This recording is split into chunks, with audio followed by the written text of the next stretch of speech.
नमस्ते किसान भाइयों, आज हम मूंग की उन्नत खेती के बारे में चर्चा करेंगे और देखेंगे कि 1 एकड़ पर अधिक से अधिक उत्पादन कैसे ले सकते हैं ताकि जो हमारा प्रति इकाई जो लाभ है वो हमको अधिक से अधिक मुनाफा मिले।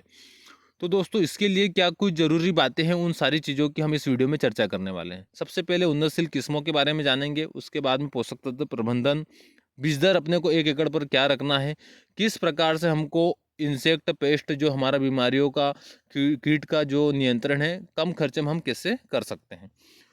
तो हम उन्नतशील वैरायटियों की पहले चर्चा करेंगे। तो दोस्तों, उसके लिए PDM 139 variety, star 444 variety, Virat variety, बंसी गोल्ड वैरायटी, इस प्रकार से अपने को वैरायटियों का चयन अपन कर सकते हैं। दोस्तों, आपके भी नज़र में अगर कोई सी वैरायटी हो तो वो भी ले सकते हैं। ध्यान देने वाली बात यह है कि जो फली ना चटके ऐसी वैरायटी का अपने को चयन करना है और अपने खेत में अपने को बुआई करवा देना है। सीड रेट की अगर बात करें तो मूंग की जो खेती है वो दोमट मिट्टी की विशेषकर खेती है। ऐसे एरिया में आपको 8 kg 1 एकड़ एरिया पर बीज आपको लेना है और जो हल्की मिट्टी मीडियम मिट्टी है उसमें आपको 10 से 11 kg तक आपको 1 एकड़ एरिया में बीज दर रखना है। तो उससे क्या होगा कि पौधों की संख्या अच्छी रहेगी, कम खर्चे में अपन अधिक उत्पादन लेने का एक ये भी एक वो रहता है सीड रेट। अब अगर हम बात करें तो पोषक तत्व प्रबंधन के लिए दोस्तों, मूंग की जो खेती है उसको nitrogen, phosphorus, potassium, calcium nitrate, calcium, sulphur, zinc, boron, सभी प्रकार के जो तत्व है उनकी अपन बात करेंगे कैसे मैनेजमेंट कर सकते हैं।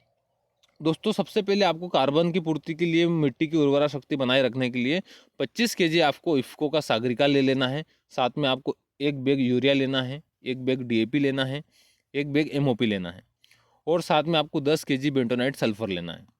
इन सारी चीज़ों का मिक्सअप करवा के आप बेसल डोज में 1 एकड़ एरिया में डलवा दीजिए।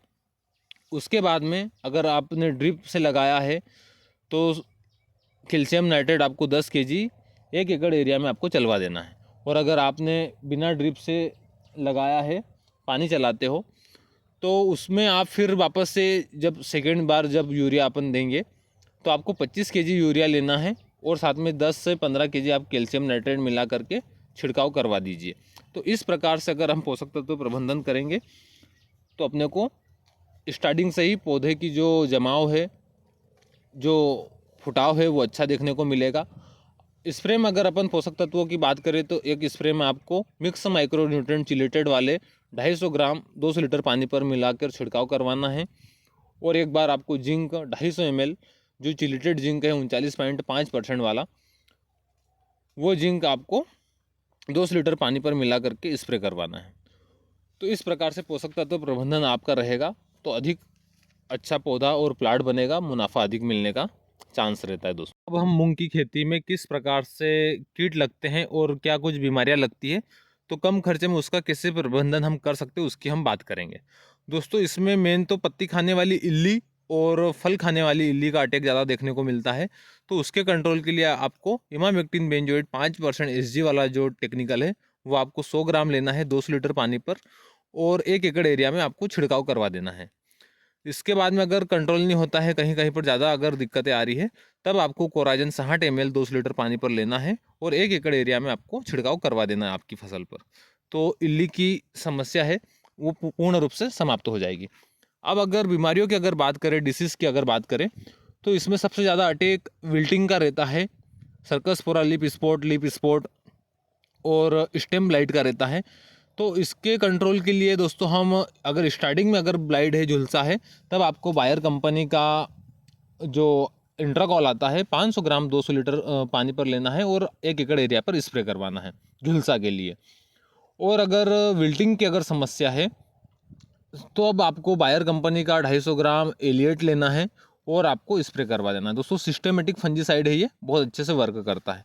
आपकी जो मूंग की फसल में विल्टिंग की समस्या है वो 100% कवर होगी।